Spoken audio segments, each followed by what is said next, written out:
Hey guys, what's going on? It's your boy, the Mad Kiger, and up here today, guys, I have for you guys a pickups video. I wasn't expecting to do a pickups video again so early. I just decided to take a trip into town today, and yeah, it was alright. It was a bit busy, but obviously stay protected, face mask, sanitize, all that good stuff. I'm not getting on the buses again. And one, that the bus was annoying. When I got off the bus, they asked me like proof of purchase, and I'm like, well, wait, I paid by my card. But forget about that anyway. So I picked up some pretty a good selection of stuff here. I've got here 5 Xbox 360 games, 5 PlayStation 2 games, and 8 PS4 games. So not a bad little selection. I just got lucky because, I had some extra money left over from when I got paid, and I won some money as well the other day. So, yeah, I was pretty happy with that, but I'm surprised I had the extra money. So I decided, you know what, let's take a trip. We're going to start with the Xbox 360 stuff. So, up first from CEX, I picked up Alpha Protocol, the espionage RPG. I had this game a long time ago, and I tried it, and it was an okay game, but I got to a point and I just gave up with it and never went back to it. I'm not entirely sure if this game is backwards compatible. I think it is. I could be wrong. This is kind of an interesting game. It's basically like a RPG, but it plays like a James Bond style game. It's all about espionage, and remember the game, the Minority Report, Everybody Runs, that kind of thing. It was only £1, so I don't have this in my collection. So a lot of these games are actually buybacks, to be honest. So especially on all of these Xbox 360 games that I got, I owned before. But again, like I said, Xbox 360 and Xbox One, with the Xbox Series X, we are going to have the backwards compatibility that the Xbox One has. So all of these games should technically work on the Xbox Series X, or at least maybe some of them. But it's not a bad game. Like I said, it's a little bit on the annoying side at times, but I'm going to give it another go. Then I picked up Bionic Commando. A lot of these games are just like things that are recommendations from Metal Jesus as well. I guess it's another one that I tried out years ago, and I think I rented this game years ago and from Blockbuster, so that's how long ago I played this one. And it's an okay game. It's kind of like a mix between like Prototype and Spider-Man, I guess. Of course, Bionic Commando was like an old school arcade game and NES game and all of that, and then this is like a reboot of the series. It got average reviews and stuff, but still another one that I didn't have. Then I picked up James Bond Quantum of Solace. I have this on the PS2, but I don't have the Xbox 360 version. I think all I need now for my Xbox 360 James Bond collection is 007 Legends. Then I have all of the 007 games on Xbox 360. This isn't a bad game. It kind of plays similar to maybe like a little bit like Call of Duty. It's an okay game. Obviously, it's better on the Xbox 360. This did have like online multiplayer as well back in the day. Then a really cool one here, Metal Gear Rising: Revengeance, the Steelbook edition. I have played this game and I've beaten it before. This game I know is backwards compatible. I might already have a normal copy of this game, but again, whenever I see Steelbooks, if they're cheap, I will pick them up because I think they're awesome. It's a pretty cool Steelbook, like got a very the Metal Gear style, that sort of like Japanese hand-drawn stuff, and then you've got some writing on the back, which I'm guessing means Metal Gear. Could be wrong, but this game is awesome. This is a really cool hack and slash game. It's nothing like any other Metal Gear game. This is a complete hack and slash. Really fun game, and I highly recommend it. Both of the DLCs are free as well now, so you can get both the DLCs for free, and this is an awesome game. I highly recommend it. And from Amazon, I picked up Call of Duty World at War. The main reason I picked this up is because I'm going to be playing this tonight with my mate. We're going to be streaming the co-op campaign. I said to him a while ago, you know what, I really wanted to do the World at War co-op campaign. And, there's not many Call of Duties out there that actually have co-op campaign. I think the only two that have co-op campaign is this and Black Ops 3. And Black Ops 3 co-op campaign was, well, the campaign was pretty bad. It wasn't really like a real campaign. But World at War, we used to play this quite a bit. This is one of my most played Call of Duty games. And we used to play zombies on this all the time.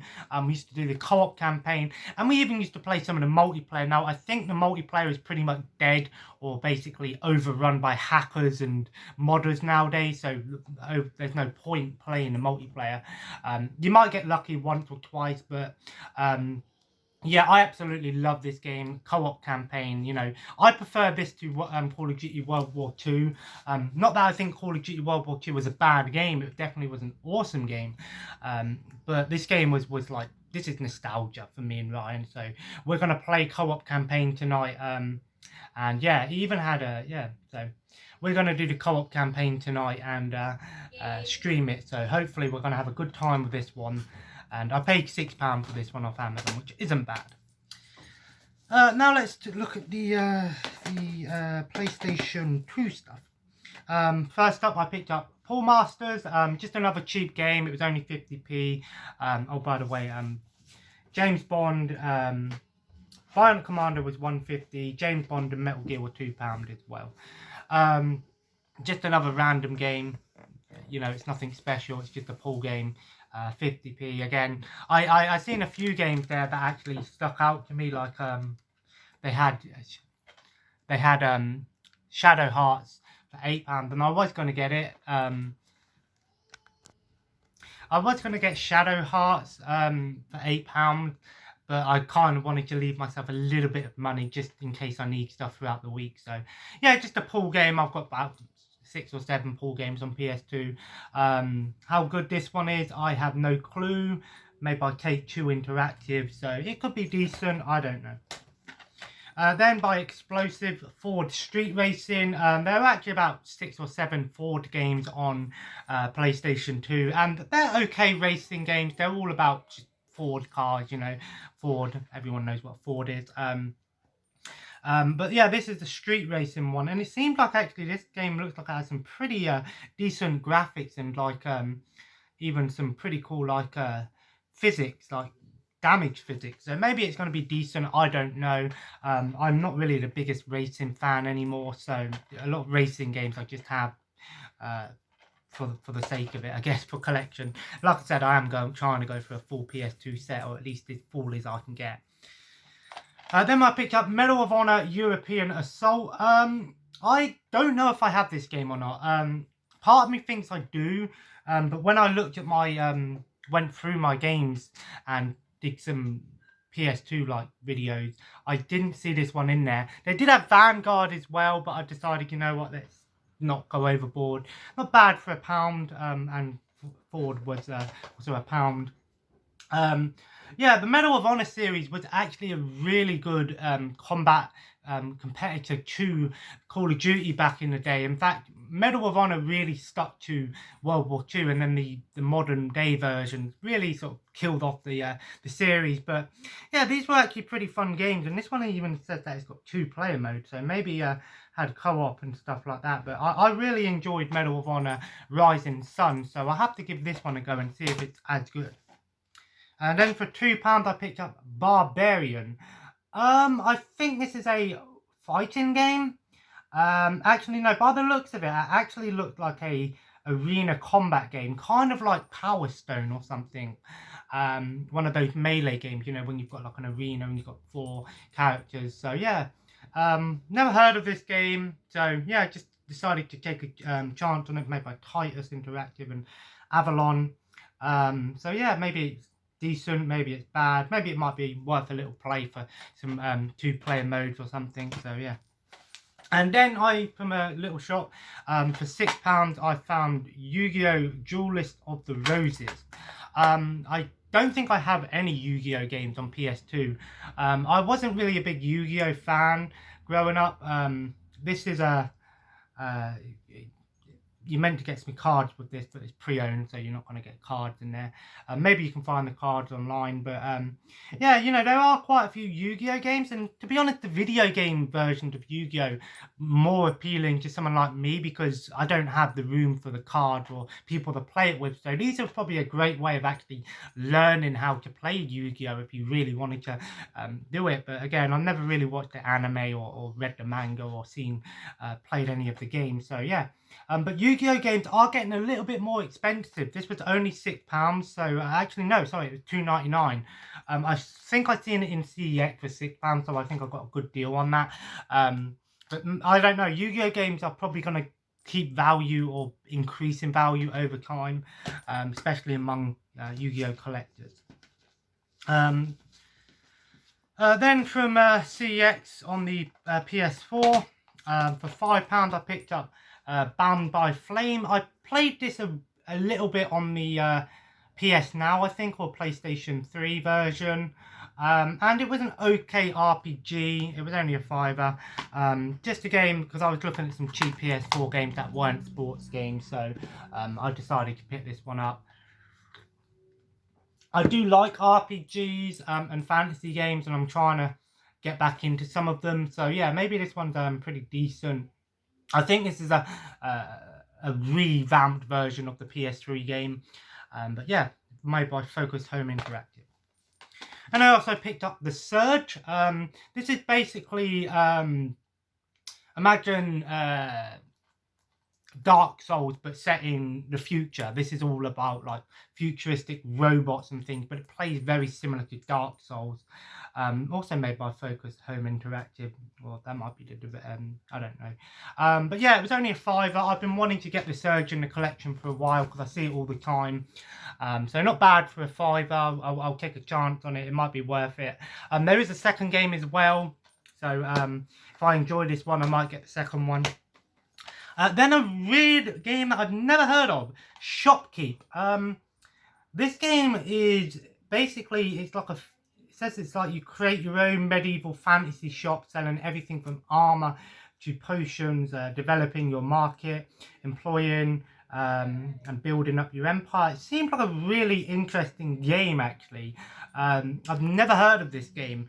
It seems like it's about basically a game where you have like a shop in medieval times and sort of like mixes strategy with first person action and stuff. Kind of a weird game, and these are the sort of things that I like finding on PS4 because there's so many weird and wonderful games out there. So this one might be worth a play, definitely. Might be a little bit of a laugh. Then I picked up a buyback, the Far Cry 5, and this says it's the limited edition version. I'll have to check and see if those codes work or not. This is a buyback. I had Far Cry 5 before. I beat it. I beat all of the co-op, the DLCs. In fact, Far Cry 5 was one of my most played PS4 games of last year. The reason I brought this one back is I have been hankering to play some more arcade mode because arcade mode in this game is awesome. There's so many custom levels, community creations. I always say how much I love community creations, and Far Cry 5 had an excellent community creations. With Far Cry 6 on the way, but I brought this one back because my friend has been trying to get me to come back and play Far Cry 5. We started playing on his profile. I've already beat it, so I brought this one back so I could play it with him. Oh, sorry, that was £8. So yeah, I brought this one back so I can play it with him. It was $9.99 from a different shop that weren't CEX, so I just picked it up. So yeah, Ryan, when we finish World at War, we'll go back and play some Far Cry 5 sometime. And then last from a game, they had 4 for 20 quid. Like I said, I'm just trying to get all of the 4 for 20 games. First up, Don Bradman Cricket. Again, I'm not really a cricket fan. I don't really pay attention to cricket. The only cricket game I've ever played was Brian Lara's Cricket 2005 on PS2. We had it years ago. So yeah, I don't know how good this game is. It might be good if you're a cricket fan. I picked it up because, again, I am going for a full physical PS4 collection, so I had to get it at one point. But this was the only game that was there that I didn't have, so that's why I got it. Also picked up Knack. I have never played Knack. This was like a launch title for the PlayStation 4, at least an early title. I never played it. It's kind of like almost like a beat 'em up kind of thing. I heard good things about this game at the time. I heard the second one was a little bit disappointing, or it might be the first one wasn't as good. I don't know. But yeah, this is an early take game. Like I said, it was slim pickings in the 4 for 20. I could have gone for the 2 for 20, but I'd rather get more than less. So yeah, maybe it's worth trying out again. It's an early PS4 game, so I can excuse it if it's not as good. Then a PS4 VR game, a Eve Valkyrie. This game is basically like an open world exploration ship game. I've heard good things about this game actually, and I do want to try and get my VR back out someday and play the VR. So yeah, this game might be worth a try, but I'm not entirely sure if this game is an online only game or not, but it don't seem like it is. Oh yeah, no offline mode, so maybe, I don't know if people are still playing this, if it's still up and running. Let me know in the comments. If not, it's part of the collection now, so yeah. And last, I picked up Final Fantasy 15 Day 1 Edition.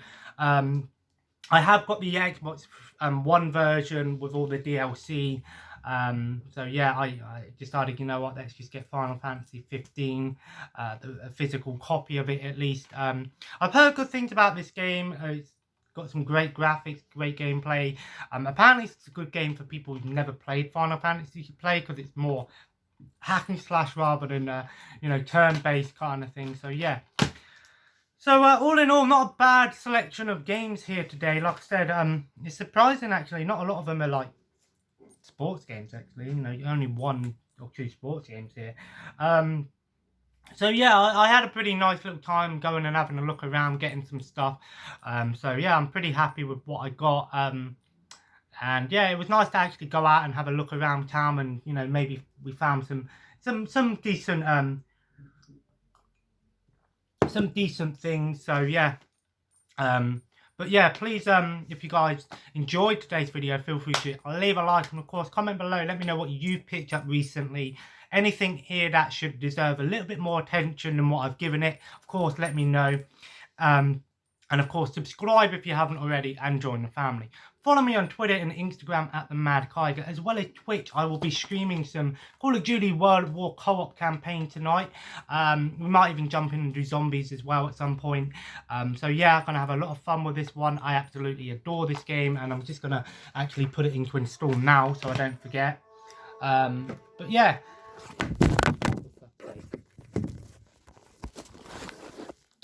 And as always, guys, have a nice day, and I will see you in the next video in the week. We might do some more talking videos or game list videos. I've heard some people wanting some more PlayStation stuff and things like that. So we'll do what we can during the week. And so anyway, so guys, thanks for watching. Take care.